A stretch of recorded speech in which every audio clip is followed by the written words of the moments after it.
هذا القرآن يوحدنا لطريق الخير يوجهنا الله تعالى أنزله ورسول الله معلم. بسم الله الرحمن الرحيم. أقول يمكن أن يتكلف ويجاب عن الثالث بأن مجرد الاتحاد في الإشارة لا يكفي لحصول الحلول، بل لا بد له من الاختصاص، وهو منتف في الأطراف المتداخلة، إذ المراد بالاختصاص المذكور هاهنا أن لا يمكن تحقق هذا الشيء بعينه نظرا إلى ذاته بدون ذلك، كما في العرض بالنسبة إلى موضوعه. أقول شارح کہتے ہیں میں کہتا ہوں يمكن أن يتكلف ويجاب عن الثالث بأن مجرد الاتحاد في الإشارة لا يكفي لحصول الحلول، بل لا بد له من الاختصاص، وهو منتف في الأطراف المتداخلة. ممکن ہے کہ تکلف اختیار کیا جائے، اور تیسرے اعتراض کا جواب یہ دیا جائے کہ حلول کے حاصل ہونے کے لیے محض اتحاد فی الاشارہ کافی نہیں ہے، بلکہ اس کے لیے اختصاص کا ہونا بھی ضروری ہے، اور یہ اختصاص اطراف متداخلہ میں منتفی ہے. اذ المراد بالاختصاص المذکور ها هنا ان لا يمكن تحقق هذا الشيء بعينه نظرا الى ذاته بدون ذلك كما في العرض بالنسبة الى موضوعه.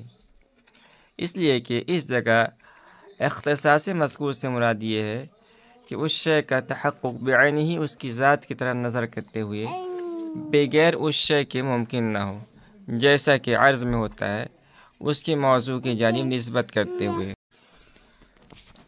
اقول یمکن ان یتکلف، یہاں سے شارح تیسرے اعتراض کا جواب دے رہے ہیں،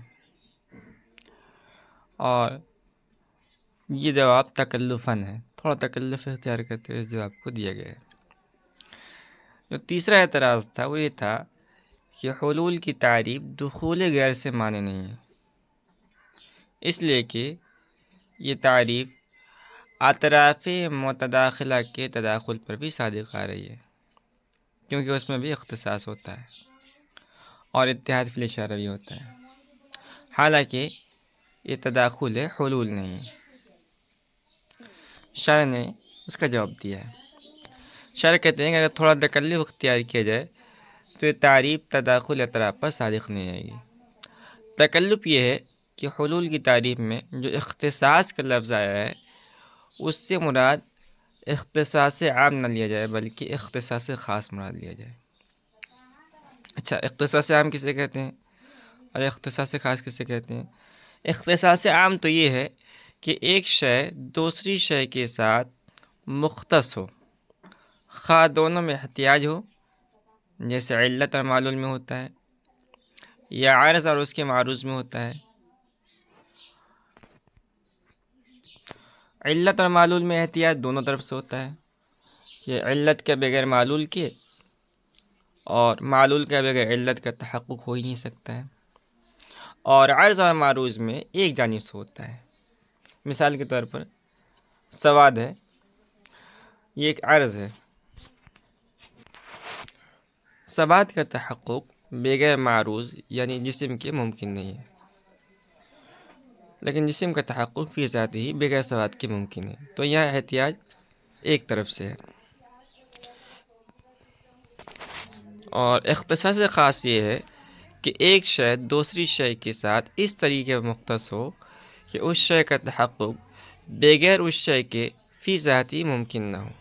جیسے جسم کا عرض مثال کے طور پر سواد ہے، یہ اپنے موضوع اور معروض یعنی جسم کے ساتھ اس طور پر مختص ہے کہ سواد کا تحقق بغیر جسم کے فی ذات ہی محال ہے. شارح جواب دیتے ہوئے کہتے ہیں کہ حلول کے متحقق ہونے کے لیے محض اتحاد فی الاشارہ کافی نہیں ہے، بلکہ اختصاص کا ہونا بھی ضروری ہے. اور اطراف متداخلہ میں اتحاد فی الاشارہ تو موجود ہے مگر اختصاص نہیں پایا جاتا ہے، اس لیے کہ ابھی معلوم ہوا کہ اختصاص سے مراد اختصاص خاص ہے، یعنی ایسا اختصاص جس میں ایک شے کا تحقق دوسری شے کے بغیر ممکن نہ ہو، اور اطراف متداخلہ میں ایسا نہیں ہوتا ہے، کیونکہ ایک خط کے نقطے کا تحقق دوسرے خط کے نقطے کے بغیر ممکن ہے۔ لہذا اس تفصیل سے بات معلوم ہو گئی ہے کہ حلول کی تعریف اطراف متداخلہ پر صادق نہیں آ رہی ہے، تو حلول کی تعریف یہ دخول غیر سے مانع ہو گئی۔ اچھا، شارح نے اس کو تکلف کیوں کہا ہے؟ کہ جواب جو تکلف اختیار کرتے ہوئے دیا جائے گا۔ تکلفاً اس لیے کہ حلول کی تعریف میں اختصاص مطلق ہے، اور جب اختصاص مطلق بولا جاتا ہے تو ذہن سبقت اختصاص عام کی طرف کرتا ہے، اور ظاہر ہے کہ کسی لفظ سے اس کے معنی متبادل ذہن کے خلاف دوسرے معنی مراد لینا یہ تکلف ہے۔